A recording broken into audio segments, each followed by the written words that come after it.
Jharkhand board की तरफ से क्लास 10 का जो मॉडल पेपर जारी हुआ है, आज हम लोग उसको देखेंगे। इसमें कुछ निर्देश दिया हुआ है।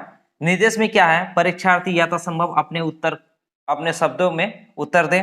दूसरा, सभी प्रश्न अनिवार्य है। ठीक है, इसमें कुल प्रश्न की संख्या जो है 52 है। इसमें जो है क्या है, कुल प्रश्न की संख्या 52 है। उसमें से जो है 1 से लेकर के 30 तक बहुविकल्पीय प्रश्न है ना, यानी ऑब्जेक्टिव क्वेश्चन दिया हुआ रहेगा और जिसमें ऑप्शन भी रहेगा।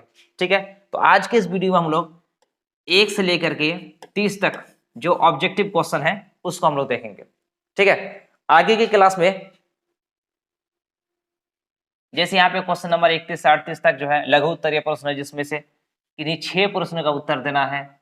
प्रश्न संख्या 39 से 46 जो है, इनमें से जो है 6 प्रश्न का उत्तर देना है और प्रत्येक का मान जो है यहाँ पे 3 अंक होगा। प्रश्न संख्या 47 से 52 दीर्घ उत्तरीय प्रश्न है। किन्हीं 4 प्रश्न का उत्तर देना है और प्रत्येक प्रश्न का मान जो है 5 नंबर है। ठीक है, ये सब हम लोग धीरे धीरे एक एक करके करेंगे हम लोग। तो आज भी हम लोग पहले देखेंगे। सबसे पहला आज का क्वेश्चन क्या है, देखिए क्वेश्चन नंबर 1, 156 को अभज गुणनखंडों के गुणनफल के रूप में लिखा जा सकता है ना। 156 को जो है अभज गुणनखंडों के गुणनफल के रूप में लिखा जा सकता है। तो आप क्या कीजिएगा, 156 को जो है गुणनफल करना है।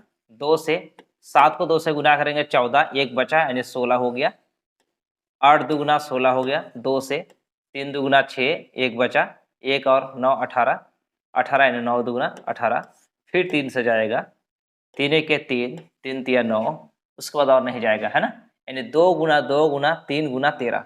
अब देखिए यहाँ पे कहाँ पे है, 2 गुना 2 यानी 2 2 है। हाँ, इसमें देखिए 2 गुना 2 गुना 3 और गुना 13। तो हमारा सही आंसर जो ऑप्शन नंबर कितना में, ऑप्शन नंबर बी। ठीक है, क्वेश्चन नंबर 2, 6/15 का दशमलव प्रसार कैसा है। 6/15 यानी 6/15। इसको आप क्या कीजिएगा, पहले इसको काटिए, काट के देखिए काटता है कि नहीं काटता। तो ये तो कटेगा 3 से, 3 दुगुना 6 और 3 पच्चे 15, यानी हो गया 2/5। ठीक है, ये जो 2/5 है, अब इसको हमेशा याद रखिएगा कि नीचे में अगर 5 रहे तो दशमलव प्रसार क्या होगा, शांत होगा। या फिर अगर नीचे में 2 रहे तो भी जो है दशमलव प्रसार शांत होगा।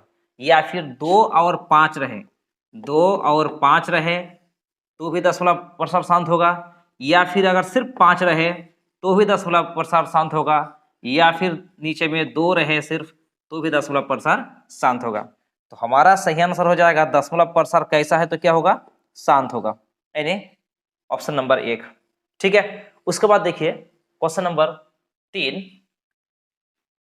किसी बहुपद px के लिए ग्राफ आकृति में दिया गया है, बहुपद के शून्यांकों की संख्या निम्न में से चुनें। देखिए ये क्वेश्चन जो है हर साल पूछता है। ठीक है, ये लगभग 99.9% जो है फिर इस बार पूछेगा। ठीक है, अगर 100% में बोल दे तो कोई गलत नहीं होगा। ठीक है, देखिए तो शून्यांकों की संख्या, अभी एक्स अक्ष को जो है कितने बार काट रहा, देखिए यहाँ से एक बार, फिर इधर, यानी एक बार यहाँ पे, एक बार यहाँ पे, एक बार यहाँ पे, एक बार यहाँ पे, यानी 1 2 3 4। फिर से देखिए 1 2 3 4, ये 4 जगह में काटते हैं, इसलिए शून्यांकों की संख्या हो जाएगा ऑप्शन नंबर बी, यानी 4। ठीक है, उसके बाद क्वेश्चन नंबर देखिए, क्वेश्चन नंबर 4, द्विघात बहुपद x² - 7x + 12 के शून्यांकों का योग निम्न में से चुने। इसको हम लिखते हैं x² - 7x + 12, इनमें से क्या करना है, शून्यांकों का योग निकालना है ना, शून्यांकों का योग। अगर हम इसको ax² + bx + c से अगर तुलना करें तो a का मान कितना हो जाएगा, a बराबर 1 होगा, है ना। b बराबर क्या हो जाएगा, -7 होगा, और c बराबर हो जाएगा आपका 12। ठीक है, इससे अगर हम तुलना किए तो, क्योंकि ये जो है द्विघात समीकरण को जो है, द्विघात बहुपद का जो है ये एक मानक रूप है, यानी जनरल फॉर्म है। ठीक है, तो अब हमको क्या निकालना है, शून्यांकों का योग। शून्यांकों का योग, शून्यांकों का योग का फॉर्मूला था -b/a। ठीक है, तो -b ये माइनस से पहले से है, और b का मान यहाँ पे जो है -7 है, और नीचे में a का मान, कितना है 1 है, यानी माइनस गुना माइनस प्लस 7/1, यानी कितना होगा 7 ही तो होगा। तो हमारा सही आंसर हो जाएगा ऑप्शन नंबर बी में। ठीक है, आशा करते हैं आपको समझ में आ गया होगा। उसके बाद का क्वेश्चन देखते हैं, क्वेश्चन नंबर 5, रैखिक समीकरण युग्म a1x b1y प्लस c1 बराबर 0 तथा a2x plus b2y plus c2 बराबर 0 का कोई हल नहीं होगा। मतलब ये जो ऑप्शन में दिया हुआ है इसमें से जो है ऐसा क्या करना है, इसमें कोई हल नहीं होगा, कौन होगा, यानी कौन सा ऑप्शन होगा। तो देखिए, जब a1 बटा a2 बराबर b1 बटे b2 बराबर नहीं है c1 बटे c2 का, तब जो है आलेख जो है वो क्या होगा, समानांतर होगा। आलेख क्या होगा, समानांतर होगा। और जब समानांतर होगा मतलब कैसे होगा, ऐसे होगा, ये जो रेखा है, यानी जो रेखा और ये दो रेखा में किसी भी जगह में जो है वो टच नहीं करेगा, ना ही प्रतिच्छेद होगा, इसलिए इसका जो है कोई हल नहीं होगा। क्या होगा, कोई हल नहीं होगा। ठीक है, कोई हल नहीं होगा। ठीक है, इसका सही आंसर है ऑप्शन नंबर ए में। ठीक है, अब देखिए इसका, देखिए इसमें क्या होगा, इसमें देखना है कि a1 बटा a2 b1 बटा b2 c1 बटा c2 जब ये रहेगा तो हम इसको क्या बोलेंगे, तब उस समय जो है ये जो है रेखा, इसका आलेख जो है वो समपति होंगे। क्या होगा, समपति। समपति का मतलब क्या होता है कि एक रेखा है और उसी के ऊपर एक और रेखा है। ठीक है, इसको हम बोलते हैं समपति रेखा। और इसका हल जो है अनेक हल होगा। इसका हल क्या होगा, अनेक हल होगा, अनेक हल होगा। ठीक है, इसका हल जो है अनेक होगा। एक और है, हाँ यहाँ पे तो दिया हुआ नहीं है, एक और हल है, क्या देखिए, a1 बटा a2 बराबर नहीं है b1 बटा b2, तब इसका आलेख क्या होगा जानते हैं, इसका आलेख तो उस समय क्या होगा, प्रतिच्छेदी होगा। उसका आलेख जो है क्या होगा, उसका आलेख जो है वो प्रतिच्छेदी होगा, मतलब एक बिंदु में वो क्या होगा, प्रतिच्छेद करेगा। इसका हल जो है क्या होगा, केवल एक हल होगा। ठीक है, तो इसका सही आंसर था ऑप्शन नंबर ए, जिसका कोई हल नहीं है, और हमने इसको घेर दिया। अच्छा कोई बात नहीं, ये आंसर है। ठीक है, इसमें क्या देखें हम लोग, समानांतर रेखा होगा, इसका आलेख जो है क्या होगा, समानांतर होगा। जब समानांतर होगा तो फिर क्या होगा, ये इसका कोई हल नहीं होगा। इसमें से कोई एक क्वेश्चन पक्का आने वाला है, इसलिए इसको बढ़िया से समझ लीजिए। ठीक है, और दूसरे में हम लोग देखें क्या कि a1 बटा a2 b1 बटा b2 c1 बटा c2 जब तीनों के तीनों बराबर होगा तो रेखा क्या होगा, संपत्ति होगा, है ना। जब संपत्ति है मतलब इस टाइप से जब संपत्ति होगा, इसका मतलब है कि अनेक हल होगा, यानी प्रत्येक, यानी इस रेखा का उस रेखा के साथ जब प्रत्येक बिंदु में जो है वो टच हो रहे हैं, है ना, तो इसलिए उसका हल क्या होगा, अनेक हो जाएगा। और इसमें जो है a1 बटा a2 और बराबर नहीं है c1 बटे c2 का, b1 बटे b2 का, हाँ, तो उसमें क्या होगा, रेखा आलेख जो है वो प्रतिच्छेदी होंगे, और जब प्रतिच्छेदी होंगे तो उसका केवल एक हल होगा। ठीक है, तो अब बताइए इस क्वेश्चन का आंसर कौन सा सही होगा, यही तो सही हुआ।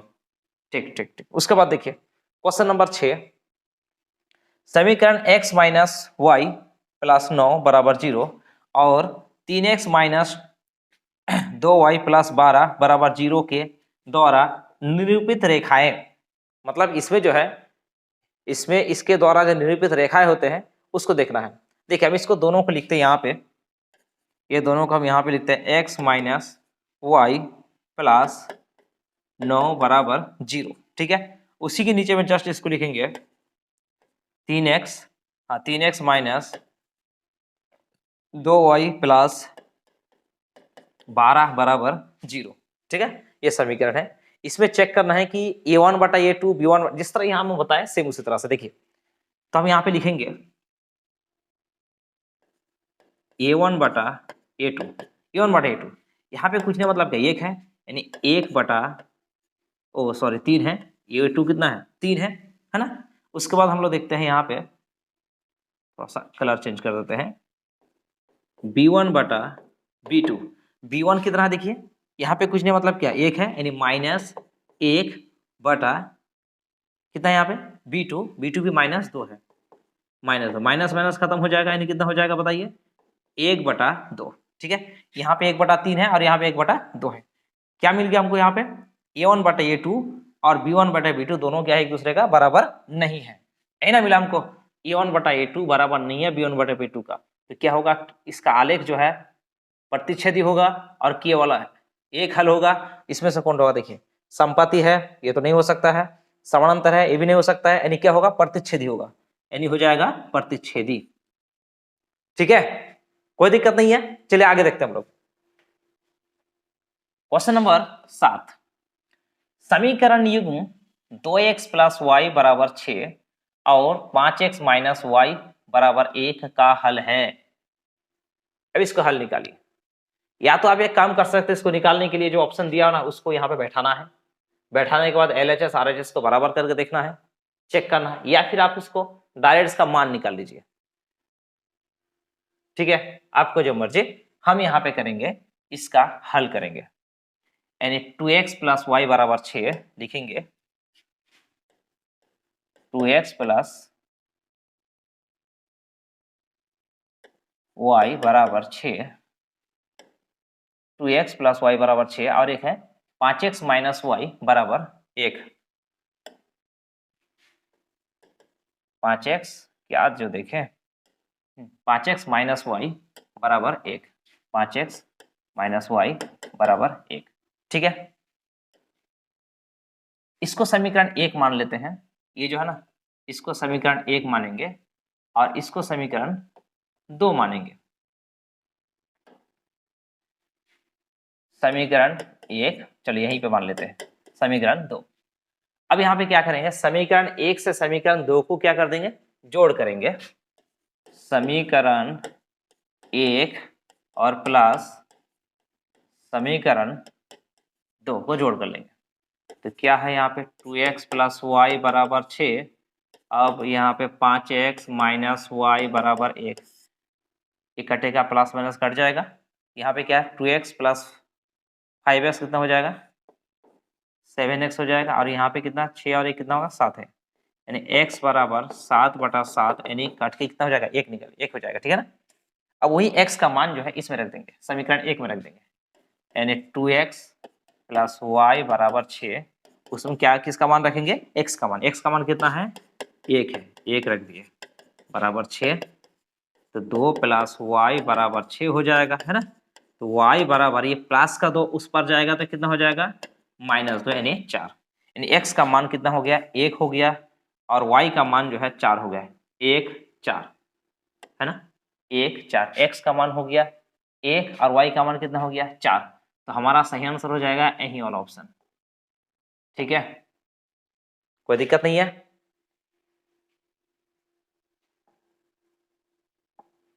बिल्कुल कोई दिक्कत नहीं इसमें ना। ठीक है, उसके बाद का क्वेश्चन देखते हैं। उसके बाद क्या क्वेश्चन है देखिए, निम्नलिखित में से कौन द्विघात समीकरण है, निम्नलिखित में से कौन द्विघात समीकरण है। देखिए यहाँ पे द्विघात ना पूछा है, मतलब x का स्क्वायर होना चाहिए, मतलब कोई भी चर हो उस चर स्क्वायर में होना चाहिए। तो इसको अगर एक एक करके हम बनाएंगे तो बहुत समय लगेगा, तो क्या करना आपको देखिए, ये जो है ना x - 3 का होल स्क्वायर, मतलब यहाँ पे x² एक ठो होगा, है ना, यहाँ पे क्या होगा एक ठो x² होगा, x² होगा, और वहां पे पहले से क्या एक x² है, इसके आगे में कुछ नहीं मतलब क्या प्लस है, वहां पे भी एक प्लस है, दोनों के दोनों क्या होगा कट जाएगा। अब यहाँ पे एक तो x² बचेगा नहीं बचेगा, है ना, ये द्विघात समीकरण हो ही नहीं सकता है।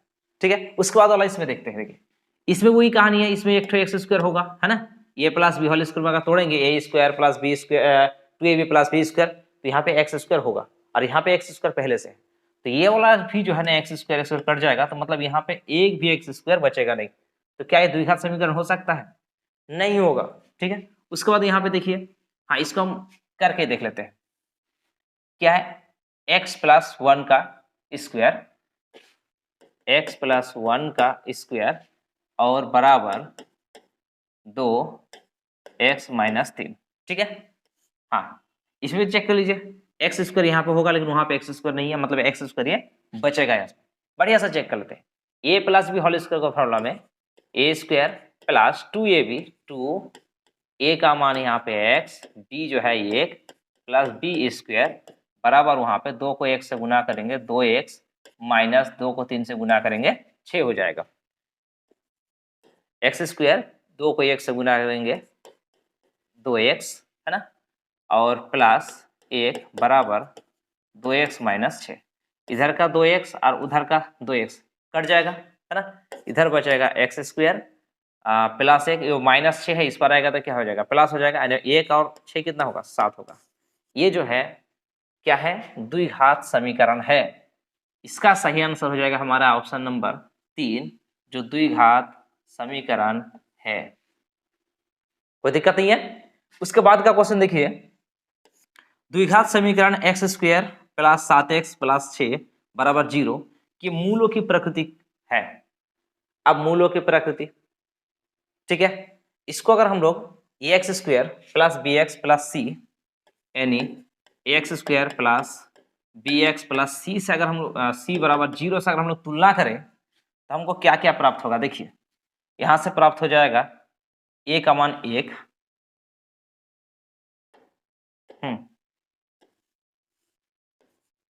ए का मान निकल जाएगा 1, बी के जगह में 7 है यानी बी बराबर 7 प्राप्त होगा, और यहाँ पे सी के जगह में क्या है 6 है यानी सी बराबर 6। ठीक है, सी बराबर 6। अब मूलों की प्रकृति ज्ञात करने के लिए जो है हमको क्या निकालना पड़ेगा, डी निकालना पड़ेगा। डी बराबर होता है बी स्क्वायर माइनस 4ac। ठीक है, यदि डी का मान यदि 0 आ जाए, यदि डी का मान 0 आ जाए तो मूल जो है ये वास्तविक होगा और समान होगा। ठीक है, यदि डी का मान 0 से जो है अधिक आ जाए तो मूल जो है वास्तविक होगा और उसके साथ साथ असमान होगा। लेकिन यदि डी का मान 0 से कम आ जाए यानी ऋणात्मक में आ जाए तो जो है मूलों की वास्तविक जो है वो नहीं होगा यानी काल्पनिक होगा। ठीक है, तो डी का मान वास्तविक और समान कब होगा, जब डी का मान जो है 0 होगा। वास्तविक तथा असमान कब होगा, जब डी का मान 0 से अधिक होगा। ठीक है, कोई दिक्कत नहीं है। हम यहाँ पे चेक करेंगे कि ये बराबर 0 होता है या डी का मान 0 से बड़ा होता है। देखिए डी बराबर फॉर्मूला है B square minus 4ac, B का स्क्वायर यानी 7 का स्क्वायर और 4, ए का मान यहाँ पे 1 और सी का मान यहाँ पे 6, 7 7 49 माइनस 4 को 6 से गुना करेंगे 4 6 24 यानी 9 से 4 घटेगा कितना हो जाएगा, 9 से 4 घटेगा 5 और 4 से 2 घटेगा 2 यानी कितना हो जाएगा 25। 25 जो है 25 मतलब डी से क्या है बड़ा है, तो मूलों की प्रकृति क्या हो जाएगा वास्तविक तथा असमान, यानी हमारा सही आंसर हो जाएगा ऑप्शन नंबर बी यानी वास्तविक तथा असमान। ठीक है, क्योंकि डी का मान जो है 0 से बड़ा है, डी का मान जो है 0 से बड़ा है। आशा करते हैं आपको समझ में आ गया होगा। उसके बाद का क्वेश्चन देखिए, यदि द्विघात समीकरण x square minus 4x plus के बराबर 0 का मूल समान हो तो k का मान होगा। मूल समान है मतलब क्या होगा, मूल समान है मतलब d बराबर 0 और d का मान जो है बी स्क्वायर माइनस 4ac बराबर 0। ठीक है, अब हम इसका मान बैठाएंगे, यही तो हम लोग देखे थे है ना। तो अब यहाँ पे क्या समीकरण था, एक्स स्क्वायर माइनस 4x, इसको थोड़ा सा हम इधर लिख लेते हैं।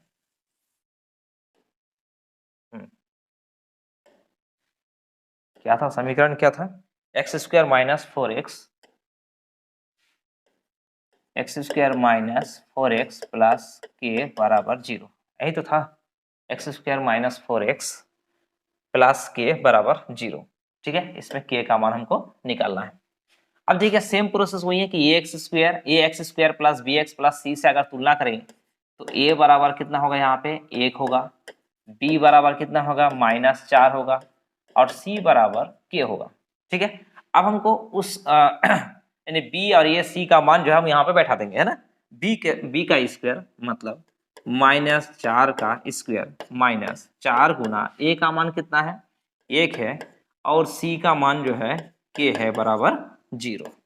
ठीक है, 4 का स्क्वायर कितना हो जाएगा 16 माइनस 4 को k के साथ गुना करेंगे तो 4k बराबर 0 है ना, यानी ये माइनस 4k उस पर भेज देंगे बराबर के तो प्लस 4 हो जाएगा और वहां पे क्या बचा रहेगा 16, यानी k का मान 16/4, 4 के 4 4 4 16 यानी 4। तो k का मान कितना निकाल गया 4 हो गया।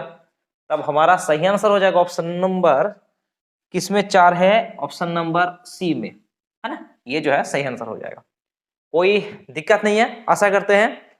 उसके बाद का क्वेश्चन देखिए, उसका बाद का क्वेश्चन, ओहो हाँ, अब यहां पे देखिए क्वेश्चन नंबर 12। ये कलर ठीक नहीं लग रहा है, देखिए ये भी तो वैसा ही है। अच्छा खैर, क्वेश्चन नंबर 12, एपी जो है 24 21 18 का सर्वांतर ज्ञात कीजिए। ये जो है एपी में है और उसका सर्वांतर ज्ञात करना है। तो सर्वांतर बराबर क्या होता है, दूसरा पद से पहला पद को घटा देना है ना। यानी अगर हम 21 से अगर हम 24 को घटाएंगे तो कितना होगा -3 होगा। या फिर आप यहाँ पे एक काम कीजिए, 18 से किसको घटाना है -21 को घटाना है। तो 18 19 20 21 यानी 3 और बड़का का चिन्ह माइनस, तो माइनस, यानी कहीं से भी आप कहीं से घटाओ कितना हो जाएगा आपका आंसर, वही -3 ही होगा इसका सर्वांतर। यानी सर्वांतर क्या होता है समान होता है। अब -3 कहाँ में है, ये -3 है ऑप्शन नंबर 4 यानी -3। ठीक है, उसके बाद क्वेश्चन देखिए क्वेश्चन नंबर 13, यानी एपी जो है 2 7 12 का 10वां पद ज्ञात कीजिए। कितना पद ज्ञात करना बोलता है 10वां पद। ए का मान देखिए यहाँ पे क्या है, ए का मान जो है 2 है, लिख दिए, पहला पद है। उसके बाद जो है सर्वांतर यानी डी बराबर कितना है 7 - 2, 7 - 2 यानी कितना हो जाएगा 5 हो जाएगा। अब हमको निकालना क्या है 10वां पद। आप जानते होंगे 10वां पद का फॉर्मूला क्या था, यहीं पे लिख देते हैं, अच्छा लिख देते हैं 10वां पद, ए 10वां पद। तो ए प्लस कितना होता है, ए प्लस 9d होता है। ए का मान कितना है 2 प्लस 9 गुना डी का मान अभी हम लोग निकाले कितना 5। तो 2 प्लस 5 को 9 से गुना करेंगे 5 नाम 47 यानी 47। तो इसका 10वां पद जो है वो 47 होगा। एपी का 10वां पद कितना हो जाएगा 47, यानी ऑप्शन नंबर बी सही होगा। ठीक है, उसके बाद का क्वेश्चन देखिए क्वेश्चन नंबर 14, समरूप त्रिभुज के संगत कोण। अब समरूप त्रिभुज के संगत कोण क्या होते हैं बराबर होते हैं। समरूप त्रिभुज के संगत कोण जो है वो क्या होते हैं बराबर होते हैं। यदि अगर यहाँ पे कोण ना दे के अगर भुजा दे देता है तो फिर हमारा सही आंसर हो जाता है ऑप्शन नंबर बी यानी समानुपाती। ठीक है, तो खैर यहाँ पे कोण दिया है तो इसका सही आंसर है ऑप्शन नंबर एक यानी ए बराबर होगा। ठीक है, उसके बाद क्वेश्चन देखिए, क्वेश्चन में क्या है, त्रिभुज एबीसी में यदि डीई समानांतर बीसी हो तथा बीडी 7.2 सेंटीमीटर, बीडी 7.2 सेंटीमीटर,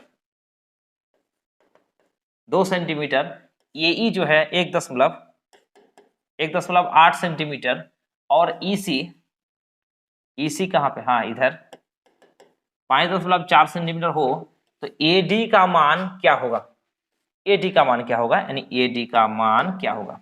इसमें कंडीशन क्या क्या दिया, पहले दिया क्या है देखिए, एबीसी में डी समानांतर बीसी यानी डीई समानांतर बीसी, ये दोनों क्या है समानांतर है। अब देखिए एक पारी में आप लोग पढ़े होंगे, खैर यदि किसी त्रिभुज के किसी एक भुजा के समानांतर कोई अन्य भुजा खींचे जाए तो बाकी जो दो बचा हुआ भुजा है ना उसको समान अनुपात में विभाजित करते हैं, है ना, समानुपाती होते हैं। तो देखिए एडी इससे क्या हो जाएगा एडी बटा डीबी और उसी तरह से इसमें एई बटा ईसी, इसका मान बैठाते हैं। एडी का मान कितना है निकालना है एडी, डीबी का मान जो है डीबी का मान 7.2 और AE का मान जो है 1.8, EC का मान जो है 5.4, 5.4। यहाँ पे जो दशमलव उड़ जाएगा क्योंकि एक के बाद दशमलव ये भी है, वहां पे भी एक के बाद दशमलव है। 18 के 18, 18 के 18 और 3 18 कितना होता है, 54 हो जाएगा, है ना। तब AD बराबर ये भागा है, उस पर जाके क्या होगा, गुना होगा, यानी 1/3 पहले से है और यहाँ पे जो है 7.2 होगा। कटेगा यहाँ पे 3 के 3, 3 दूना 6, 1 बचा 1 और 2 12, 3 4 12, 1 के बाद दशमलव यानी हो जाएगा 2.4। ठीक है, कितना हो जाएगा इसका आंसर, 2.4।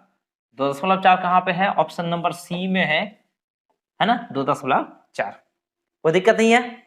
उसके बाद देखिए क्वेश्चन नंबर 16, त्रिभुज ABC में AB 6√3 है सेंटीमीटर, AC 12 सेंटीमीटर है, BC जो है 6 सेंटीमीटर, तो कोण B क्या होगा। इसका पहले हम लोग निकालते हैं, इसका हम लोग क्या करेंगे, पहले इसका स्क्वायर करेंगे, इसका स्क्वायर करेंगे, यानी AB का स्क्वायर पहले करते हैं। कहाँ में करें, जगह हम ठीक ठाक नहीं कर पाए हैं, अच्छा खैर जो भी हो, यहाँ पे लिख देते हैं AB का स्क्वायर। AB कितना है, 6√3 का स्क्वायर, यानी कितना हो जाएगा, 6 का स्क्वायर 36 और √3 का स्क्वायर 3, 3 6 18 का 8 हाथ में रहा 1, 3 3 9 और 1 10, यानी 108 हो गया।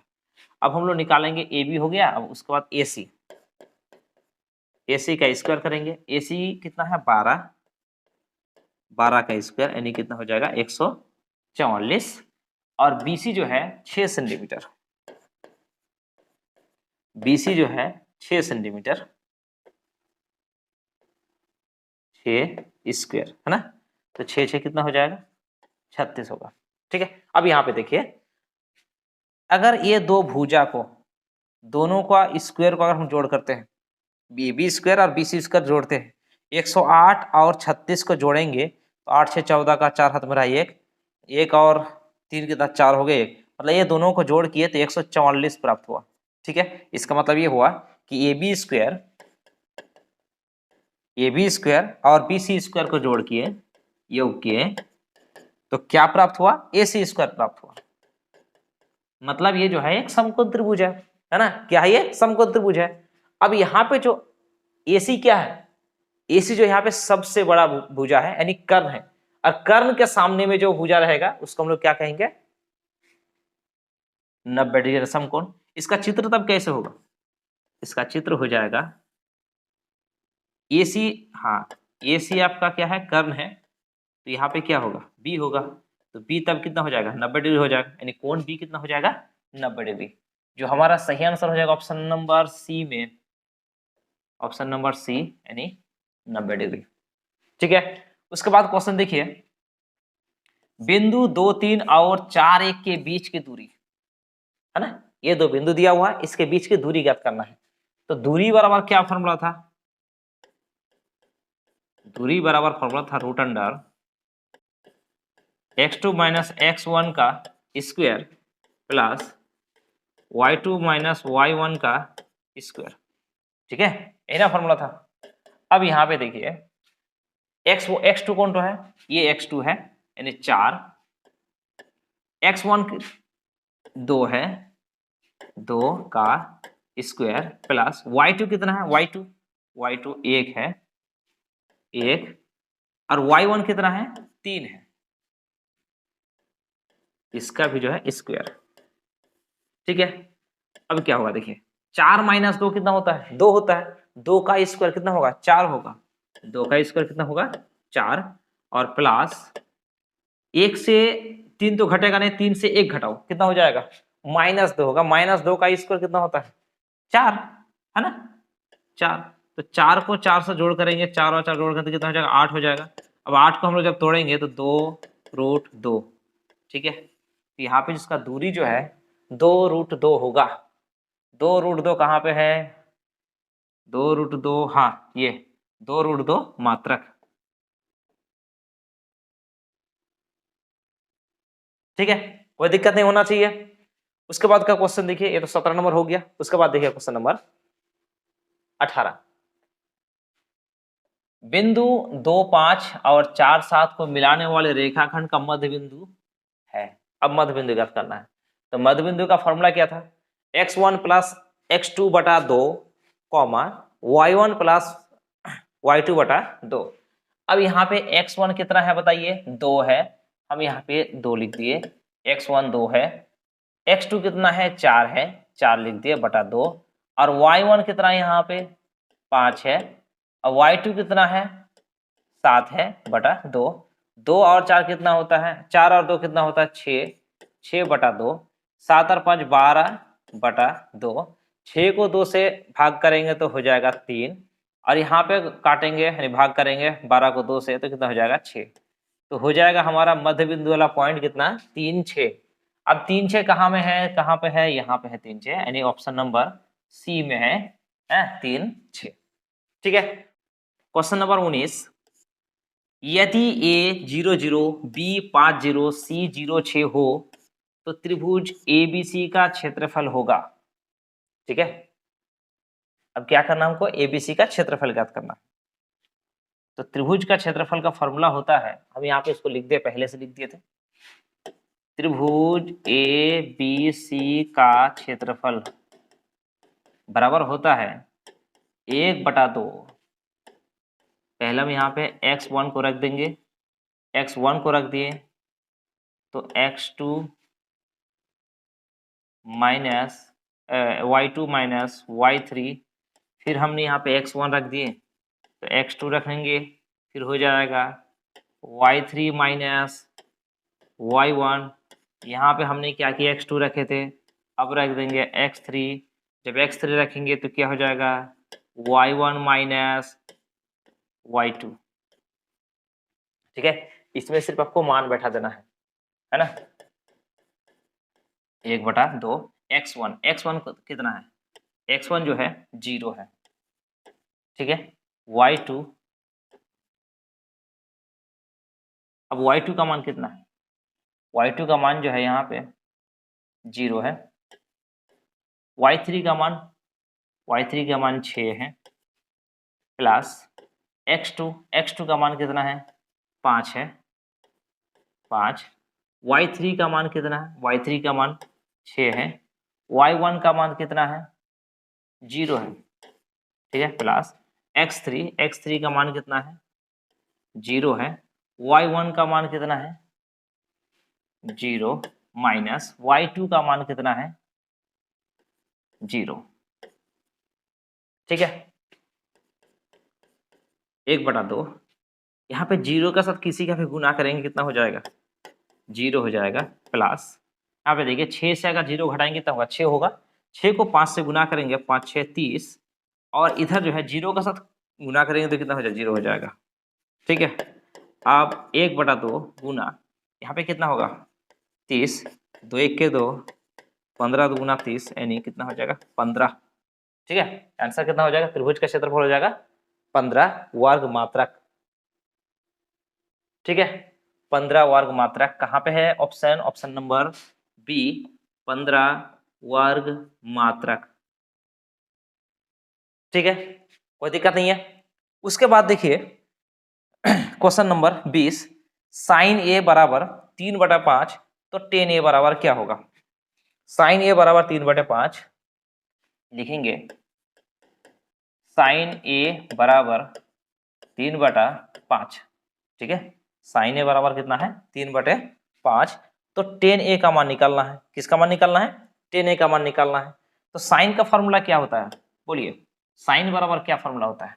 आप एक फॉर्मूला पढ़े होंगे, LAL लाल KA है ना? इसमें क्या था? साइन था, फिर कॉस और फिर टेन। ठीक है। तो साइन बराबर क्या होता है? लंब बटे कर्ण। हम यहाँ पे लिख देते हैं लंब बटा कर्ण। इधर लंब बराबर हो जाएगा 3, कर्ण बराबर होगा 5। तब हमको लंब और कर्ण मिल गया, मतलब क्या चाहिए हमको? आधार चाहिए। ठीक है, क्या चाहिए, आधार चाहिए। अब ये पाइथागोरस प्रमेय से जो है आधार बराबर क्या होता है, रूट अंडर कर्ण स्क्वायर माइनस लंब स्क्वायर। कर्ण का स्क्वायर, कर्ण कितना है 5 का स्क्वायर, लंब कितना है, लंब है यहाँ पे 3 का स्क्वायर, यानी 5 का स्क्वायर कितना हो जाएगा 25, 3 का स्क्वायर कितना होगा 9, 25 से अगर 9 को घटाएंगे तो होगा 16, ठीक है, यानी 4, यानी आधार जो है वो 4 होगा। ठीक है, निकालना है क्या हमको 10 ए निकालना है। तो 10 ए बराबर क्या फॉर्मूला है बताइए, लंब बटे, ये एल से क्या होता है लंब बटे आधार, लंब बटे आधार, लंब कितना है, लंब है 3, आधार कितना है 4, तो सही आंसर हो जाएगा 3/4।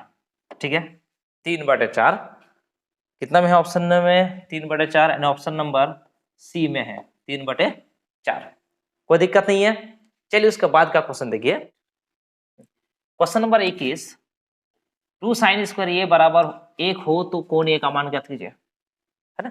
क्या करना आपको, 2 sin स्क्वायर ए बराबर 1, हम यहाँ पे लिखेंगे 2 sin स्क्वायर ए बराबर कितना है 1 है, तो ये जो 2 गुना है ना साइन स्क्वायर ए के साथ, ये गुना है, उस पर जाके क्या हो जाएगा, ये भाग हो जाएगा, यानी हो जाएगा साइन स्क्वायर ए बराबर 1/2।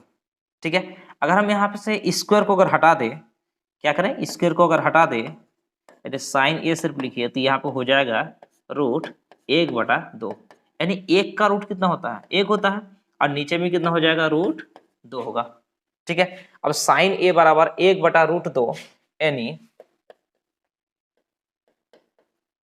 साइन ए बराबर 1/√2 का फॉर्मूला होता है, यानी साइन 45 डिग्री का मान होता है। ठीक है, साइन 45 डिग्री का मान होता है 1/√2। अब यहाँ पे साइन साइन खत्म हो जाएगा तो क्या बचेगा, यहाँ पे जब साइन और साइन जब कट जाएगा तो ए का मान जो है वो 45 होगा। ठीक है, तो हमारा सही आंसर हो जाएगा ऑप्शन नंबर बी 45। ठीक है, उसके बाद का क्वेश्चन देखिए, कॉस 48 माइनस साइन 42 का मान क्या होगा। देखिए इस टाइप का जब क्वेश्चन होगा ना तो आपको सीधा सीधा 0 लगा दो तो कोई गलत नहीं होगा। देखिए क्या है, कॉस 48 डिग्री माइनस साइन कितना है, साइन 42 है, ये दोनों में से कोई एक को आप क्या करो बदल दो, है ना। देखिए कॉस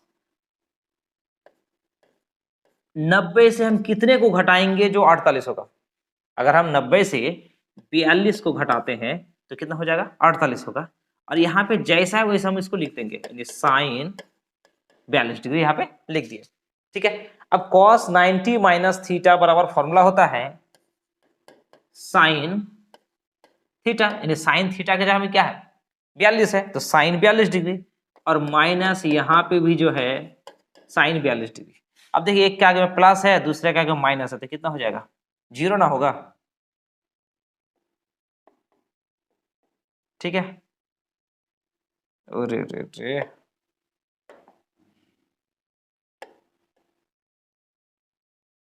यहाँ पे क्या हो जाएगा 0 हो जाएगा, तो हमारा सही आंसर हो जाएगा ऑप्शन नंबर कितना में होगा, ऑप्शन नंबर बी सही वन।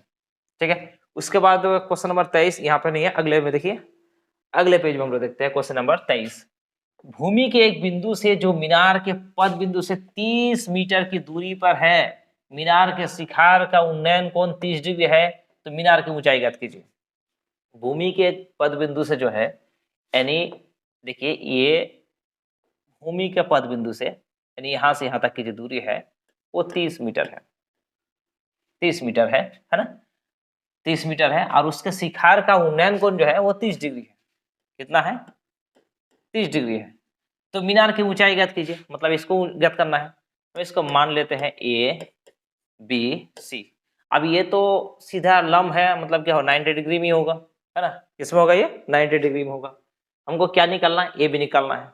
अब इसको देखिए, अब त्रिकोणमिति का एक ऐसा मान बताइए जिसमें ये ऊंचाई यानी लंब और आधार शामिल हो, है ना। तो हम यहाँ पे देखते हैं 30 डिग्री यानी टेन थीटा बराबर फॉर्मूला होता है लंब बटे आधार। लंब है यहाँ पे ए बी और आधार जो है यहाँ पे बी सी, ठीक है। तो 30 डिग्री का मान होता है 1/√3 और ए बी का मान जो है, ए बी का मान हमें निकालना है, बी सी का मान जो है 30 है। अब इसको अगर हम भेज दें इधर तो ए बी बराबर 30 ऊपर चला जाएगा ना, 30 बटा कितना हो जाएगा √3। हम ऊपर नीचे इसका परिमेयकरण करेंगे, यानी नीचे जो हर √3 है उसका परिमेयकरण करेंगे तो हो जाएगा 30/√3, उसको एक और √3 के साथ गुना करना है, ऊपर भी √3 के साथ गुना करना है ना। तो √3 गुना √3 कितना होता है 3 और ऊपर में जो है 30 गुना √3, 3 के 3, 3 10 30 यानी हो जाएगा 10√3, ठीक है 10√3। अब 10√3 कहाँ पे है देखिए, एक नंबर में तो 30 मीटर है, 2 नंबर में है 15√3 है, 10√3 मीटर, ठीक। हमारा सही आंसर हो जाएगा ऑप्शन नंबर सी, कोई दिक्कत नहीं है। उसके बाद देखिए क्वेश्चन नंबर 24, एक वृत्त की कितनी स्पर्शरेखा हो सकती है। एक वृत्त है, एक वृत्त है ना,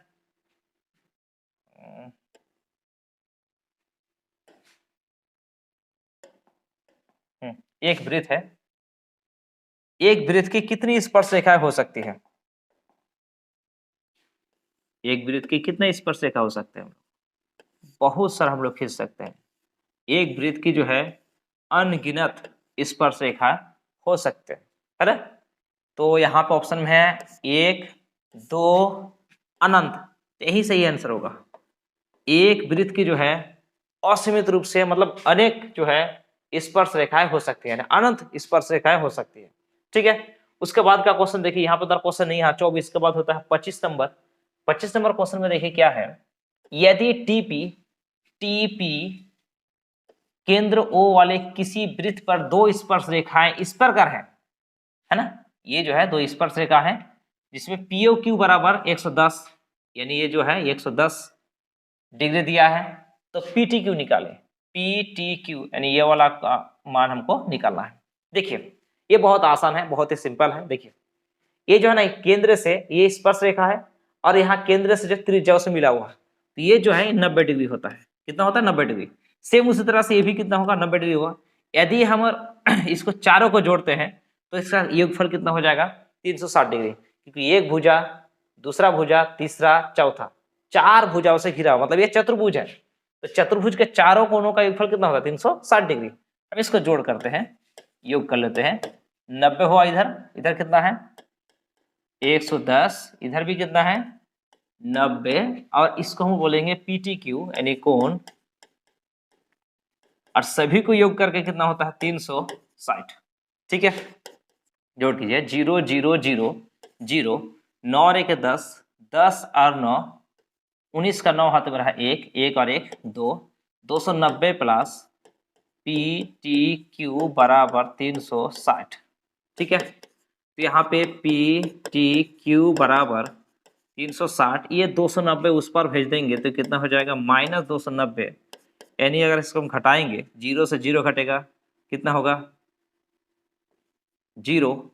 अब यहाँ पे 6 से तो घटेगा नहीं, एक उधार लेंगे 16 से 9 घटेगा कितना होगा 7 होगा, यानी हमारा सही आंसर हो जाएगा ऑप्शन नंबर कितना है, ऑप्शन नंबर बी में है यानी 70, ठीक है। यानी PTQ का मान कितना हो गया 70 हो गया।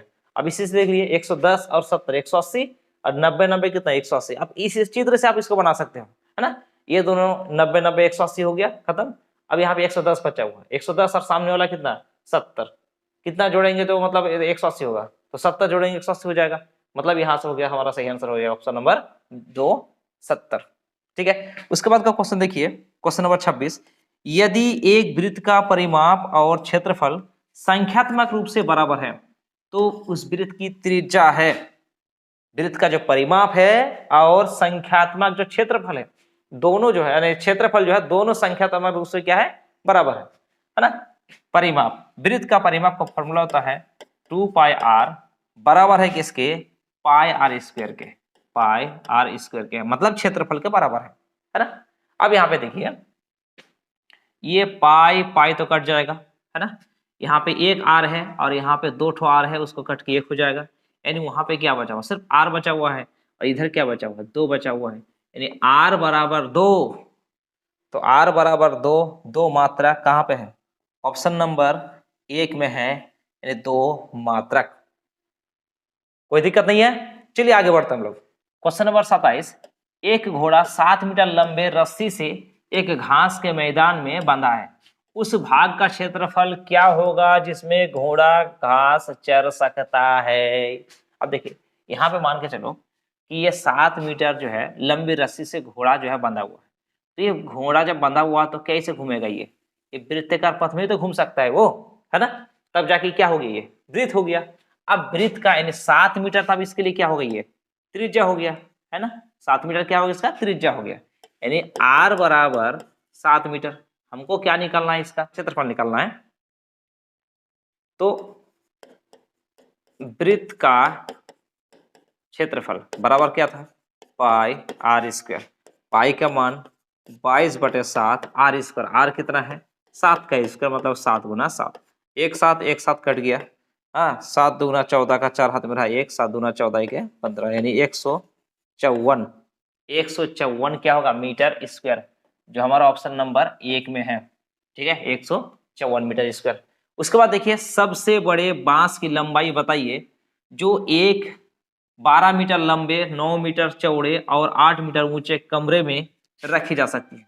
इस टाइप का जब क्वेश्चन रहे तो आपको कुछ करना नहीं है, सबसे बड़े बांस की लंबाई जो है, अब इसमें क्या करना है, ये लंबा है मतलब L है, ये चौड़ा मतलब B है, और ऊंचाई मतलब H है, ठीक है। इसका फॉर्मूला हो जाएगा इसको निकालने के लिए L square plus B square plus H square, ठीक है। L का स्क्वायर, L कितना है 12, 12 का स्क्वायर, B कितना है 9 का स्क्वायर, और H जो है 8 स्क्वायर, ठीक है। तो 12 का स्क्वायर कितना हो जाएगा, 12 का स्क्वायर 144, और 9 का स्क्वायर हो जाएगा 9 9 में 81, और 8 का हो जाएगा 8 8 64। इसको हमको क्या करना, सभी को योग करना है, 4 1 5, 5 और 4 कितना होता है 9, 4 और 8, 8 4 12, 12 और 6 कितना होगा, 12 और 6 18 का 8 हाथ में रहा 1, 1 और 1 2, ये हो जाएगा आपका रूट अंडर 289, जो ये जो है 17 का जो है क्या है वर्ग है, 17 का वर्ग जो है 289, यानी 17 गुना 17 289 होगा, एक 17 बाहर निकल गया, 17 मीटर, यानी ये सब मीटर में दिया हुआ है, इसलिए यहाँ पे क्या हो जाएगा 17 मीटर, यानी हमारा सही आंसर हो जाएगा ऑप्शन नंबर बी 17 मीटर, ठीक है। उसके बाद देखिए क्वेश्चन नंबर 29, उच्च वर्ग सीमा एवं संचय बारंबारता के बीच खींचे गए आलेख को रिक्त स्थान कहते हैं, तो इसका सही आंसर हो जाएगा ऑप्शन नंबर ए से कम प्रकार का तोरण, ठीक है। उसके बाद का क्वेश्चन देखिए, निम्नलिखित में से कौन सी संख्या किसी घटना की प्रायिकता हो ही नहीं सकता, मतलब होता ही नहीं है। तो आप लोगों को पता होगा कि किसी भी निश्चित घटना का प्रायिकता जो है वो 1 होता है, और अनिश्चित घटना की प्रायिकता जो है वो 0 होता है। कभी भी 0 से न कम होगा किसी चीज का प्रायिकता, और ना 1 से अधिक होगा, ठीक है। 0 और 1, 0 हो सकता है या फिर 1 हो सकता है, या फिर उसके बीच में होगा, 1 से अधिक नहीं होगा और 0 से कम नहीं होगा। यहाँ पे देखिए 1.5 जो है वो 1 से ज्यादा है ना, ये प्रायिकता हो ही नहीं सकता है। बाकी ऑप्शन देखिए, ये भी हो सकता है, ये भी हो सकता है, ये भी सभी हो सकता है यहाँ पे, लेकिन 1.5 जो है ये प्रायिकता नहीं हो सकता है। तो आज का क्लास हम लोग यहीं तक रहने देते हैं। अगर आपको ये वीडियो अच्छे लगे तो अपने फ्रेंडों को शेयर कीजिए, तो चैनल को सब्सक्राइब कीजिए और लाइक कर दीजिए। Thank you.